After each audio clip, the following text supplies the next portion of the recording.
കൃഷിയുടെ അനുഭവ പാഠങ്ങൾ പഠിച്ച ഇടമലക്കുടി ട്രൈബൽ LP സ്കൂളിലെ കുരുന്നുകളുടെ പച്ചക്കറി കൃഷി പാഠ്യവിഷയങ്ങൾക്കൊപ്പം പാഠ്യേതര വിഷയങ്ങളിലും കുട്ടികൾക്ക് അറിവ് പകരുന്ന ലക്ഷ്യത്തോടെയാണ് സ്കൂളിന്റെ പരിസരത്ത് ജൈവ പച്ചക്കറി കൃഷി ആരംഭിച്ചത്. സ്കൂളിൽ നിന്നും കിട്ടിയ കൃഷിപാഠങ്ങളിൽ നിന്ന് കുട്ടികൾ ഇപ്പോൾ വീടുകളിലും അടുക്കളത്തോട്ടങ്ങളും പരിപാലിക്കുന്നുണ്ട്. ധാരാളം കൃഷികളൊക്കെ നടത്തണമെന്ന് ഞങ്ങൾക്ക് ആഗ്രഹമുണ്ട്. എങ്കിൽ പോലും മൃഗങ്ങളുടെ ശല്യം ഞങ്ങളെ നിരന്തരമായി വേട്ടയാടുന്നുണ്ട്. എങ്കിലും ഫെൻസിംഗ് ഒക്കെ കെട്ടി ഈ കൃഷിയെ എങ്ങനെയും രക്ഷിക്കണമെന്നാണ് ഞങ്ങളുടെ ഒരു ആഗ്രഹവും താല്പര്യവും. ഹൈറേഞ്ചിന്റെ കാർഷിക വിദ്യാലയം എന്നറിയപ്പെടുന്ന രാജക്കാട് പഴയവിടുതി UP സ്കൂളിലെ അധ്യാപകനായിരുന്ന ഷിബു KV ഇടമലക്കുടി സ്കൂളിൽ പ്രധാന അധ്യാപകനായ ചുമതലയേറ്റതിനു ശേഷമാണ് കുട്ടികൾക്കൊപ്പം നിന്ന് അവരിലൊരാളായി പഠനത്തോടൊപ്പം പാഠ്യേതര വിഷയങ്ങളിലേക്കും അവരെ കൈപിടിച്ച് നടത്തി തുടങ്ങിയത്.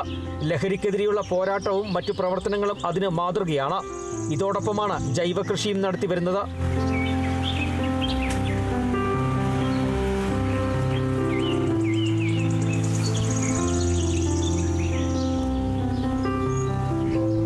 പയറ്, തക്കാളി, പച്ചമുളക്, വഴുതന, വെണ്ട തുടങ്ങി വിവിധയിനം പച്ചക്കറികളാണ് ഇവിടെ നട്ടുപരിപാലിക്കുന്നത്. ജൈവ കൃഷി എന്നത് മാത്രമല്ല, ശാസ്ത്രീയമായ കൃഷിയിൽ അവബോധം സൃഷ്ടിക്കുക എന്ന ലക്ഷ്യവും സ്കൂളിലെ പച്ചക്കറി കൃഷിക്ക് പിന്നിലുണ്ട്. കേരളത്തിലെ ഏക ഗോത്രവർഗ പഞ്ചായത്തായ ഇടമലക്കുടി ട്രൈബൽ LP സ്കൂളിൽ ആദ്യമായാണ് പച്ചക്കറി കൃഷി ആരംഭിക്കുന്നത്.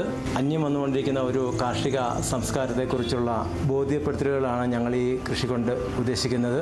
അതിലുപരി വിഷരഹിതമായ പച്ചക്കറി എനിക്കും എൻ്റെ സ്കൂളിനും എനിക്കും എൻ്റെ നാടിനും എന്ന മുദ്രാവാക്യത്തിലൂന്നിയുള്ള ഒരു പരിശീലനമാണ് ഞങ്ങളിവിടെ കൊടുക്കാൻ വേണ്ടി ഉദ്ദേശിക്കുന്നത്. നാട്ടുകാരുടെ വളരെയധികം സപ്പോർട്ട് ഞങ്ങൾക്കുണ്ട്. എൻ്റെ സഹപ്രവർത്തകരെല്ലാം നല്ല സഹകരണമാണ് നടത്തിക്കൊണ്ടിരിക്കുന്നത്. ഇതിൽ വിജയമുണ്ടാകുമെന്ന് ഞങ്ങൾ പ്രത്യാശിക്കുകയാണ്. സ്കൂളിൽ കുട്ടികൾ നടത്തുന്ന പച്ചക്കറി കൃഷിക്കും പിന്തുണയും വേണ്ട സഹായങ്ങളും നൽകി കൃഷി വകുപ്പും ഒപ്പമുണ്ട്.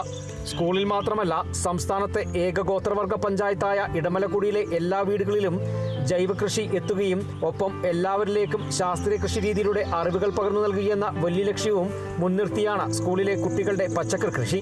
Kerala vision news, Idukki.